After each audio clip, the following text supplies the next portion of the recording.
شروع اللہ کے بابرکت نام سے جو بڑا مہربان نہایت رحم والا ہے۔ میں گھر کے قریب سے گزر رہا تھا کہ اچانک مجھے گھر کے اندر سے ایک 10 سالہ بچے کے رونے کی آواز آئی۔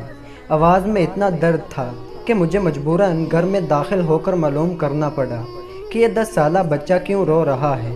اندر داخل ہو کر میں نے دیکھا کہ ماں اپنے بیٹے کو آہستہ سے مارتی اور بچے کے ساتھ خود بھی رونے لگتی۔ میں نے آگے ہو کر پوچھا، بہن کیوں بچے کو مار رہی ہو جبکہ خود بھی روتی ہو؟ اس نے جواب دیا، بھائی آپ کو تو معلوم ہے کہ اس کے والد اللہ کو پیارے ہو گئے ہیں اور ہم بہت غریب بھی ہیں۔ میں لوگوں کے گھروں میں مزدوری کرتی ہوں اور اس کی پڑھائی کا مشکل سے خرچ اٹھاتی ہوں۔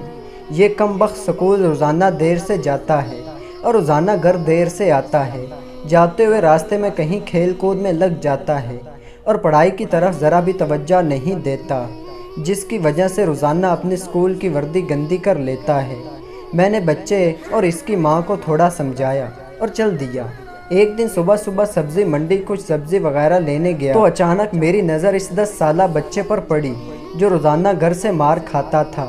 کیا دیکھتا ہوں، وہ بچہ منڈی میں پھر رہا ہے اور جو دو کہیں تاج اپنی دکانوں کے لیے سبزی خرید کر اپنی بوریوں میں ڈالتے تو ان سے کوئی سبزی زمین پر گر جاتی، وہ بچہ اسے فوراً اٹھا کر اپنی جھولی میں ڈال لیتا۔ میں یہ ماجرا دیکھ کر پریشانی میں مبتلا ہو رہا تھا کہ چکر کیا ہے۔ میں اس بچے کو چوری چوری فالو کرنے لگا۔ جب اس کی جھولی سبزی سے بھر گئی تو وہ سڑک کے کنارے بیٹھ کر اونچی اونچی آوازیں لگا کر اسے بیچنے لگا۔ منہ پر مٹی، گندی وردی اور آنکھوں میں نمی کے ساتھ ایسا دکاندار زندگی میں پہلی بار دیکھ رہا تھا۔ دیکھتے دیکھتے اچانک ایک آدمی اپنی دکان سے اٹھا جس کی دکان کے سامنے اس بچے نے ننھی سی دکان لگائی تھی۔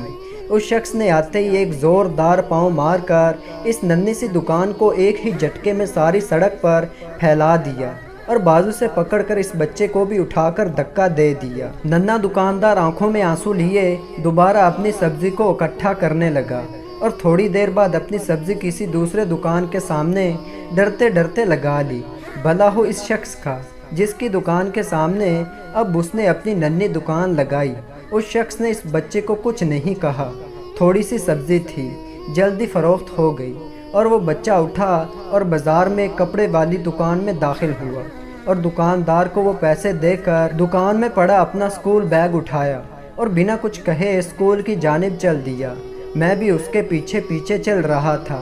جب وہ بچہ اسکول گیا تو 1 گھنٹہ دیر ہو چکی تھی، جس پر اس کے استاد نے ڈنڈے سے اسے خوب مارا۔ میں نے جلدی سے جا کر استاد کو منع کیا کہ یتیم بچہ ہے، اسے مت مارو۔ استاد فرمانے لگے، سر یہ روزانہ 1 گھنٹہ دیر سے آتا ہے، میں روزانہ اسے سزا دیتا ہوں کہ ڈر سے اسکول ٹائم پر آئے اور کئی بار میں اس کے گھر بھی پیغام دے چکا ہوں۔ بچہ مار کھانے کے بعد کلاس میں بیٹھ کر پڑھنے لگا۔ میں نے اس کے استاد کا موبائل نمبر لیا اور گھر کی طرف چل دیا۔ گھر جا کر معلوم ہوا کہ میں جو سبزی لینے گیا تھا وہ تو بھول ہی گیا ہوں۔ حسب معمول بچے نے اسکول سے گھر آ کر ماں سے ایک بار پھر مار کھائی ہوگی۔ ساری رات میرا سر چکراتا رہا۔ اگلے دن صبح کی نماز ادا کی اور فوراً بچے کے استاد کو کال کی کہ منڈی ٹائم ہر حالت میں منڈی پہنچے، جس پر مجھے مثبت جواب ملا۔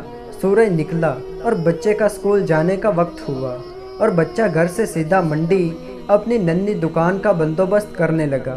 میں نے اس کے گھر جا کر اس کی والدہ کو کہا کہ بہن میرے ساتھ چلو، میں تمہیں بتاتا ہوں آپ کا بیٹا اسکول کیوں دیر سے جاتا ہے۔ وہ فوراً میرے ساتھ منہ میں یہ کہتے ہوئے چل پڑی کہ آج اس لڑکے کی میرے ہاتھوں خیر نہیں، چھوڑوں گی نہیں اسے آج۔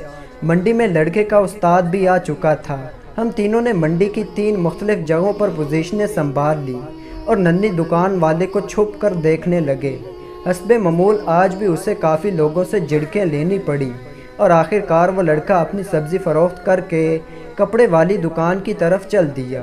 اچانک میری نظر اس کی ماں پر پڑی تو کیا دیکھتا ہوں کہ بہت ہی درد بھری سسکیاں لے کر زاروں قطار رو رہی تھی اور میں نے فوراً اس کے استاد کی طرف دیکھا تو بہت شدت سے اس کے آنسو بہہ رہے تھے۔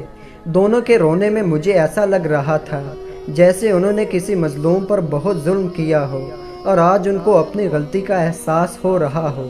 اس کی ماں روتے روتے گھر چلی گئی اور استاد بھی سسکیاں لیتے ہوئے اسکول چلا گیا۔ حسب معمول بچے نے دکاندار کو پیسے دیے اور آج اس کو دکاندار نے ایک لیڈی سوٹ دیتے ہوئے کہا کہ بیٹا آج سوٹ کے سارے پیسے پورے ہو گئے ہیں، اپنا سوٹ لے لو۔ بچے نے اس سوٹ کو پکڑ کر اسکول بیگ میں رکھا اور اسکول چلا گیا۔ آج بھی 1 گھنٹہ لیٹ تھا۔ وہ سیدھا استاد کے پاس گیا اور بیگ ڈیسک پر رکھ کر مار کھانے کے لیے پوزیشن سنبھال لی اور ہاتھ آگے بڑھا دیے کہ استاد ڈنڈے سے اس کو مار لے۔ استاد کرسی سے اٹھا اور فوراً بچے کو گلے لگا کر اس قدر زور سے رویا کہ میں بھی دیکھ کر اپنے آنسوؤں پر قابو نہ رکھ سکا۔ میں نے اپنے آپ کو سنبھالا اور آگے بڑھ کر استاد کو چپ کرایا اور بچے سے پوچھا، یہ جو بیگ میں سوٹ ہے وہ کس کے لیے ہے؟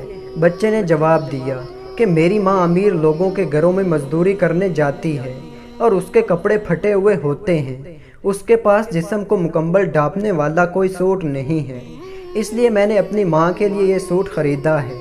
یہ سوٹ اب گھر لے جا کر ماں کو دوں گا۔ میں نے بچے سے سوال پوچھا، جواب نے میرے اور اس کے استاد کے پیروں کے نیچے سے زمین ہی نکال دی۔ بچے نے جواب دیا، نہیں انکل جی، چھٹی کے بعد میں اسے درزی کو سلائی کے لیے دے دوں گا اور روزانہ تھوڑے تھوڑے پیسے جمع کر کے سلائی دوں گا۔ جب سلائی کے پیسے پورے ہو جائیں گے تب میں اسے اپنی ماں کو دے دوں گا۔ استاد اور میں یہ سوچ کر روتے جا رہے تھے کہ ابھی اس معصوم کو اور منڈی جانا پڑے گا اور لوگوں سے دھکے کھانے پڑیں گے اور ننھی دکان لگانی پڑے گی۔ آخر کب تک غریبوں کے بچے ننھی دکانیں لگاتے رہیں گے؟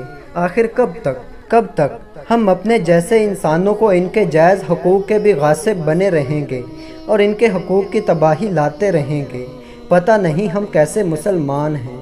تو دوستو، اللہ تعالیٰ مجھے اور آپ کو عمل کرنے کی توفیق عطا فرمائے، آمین۔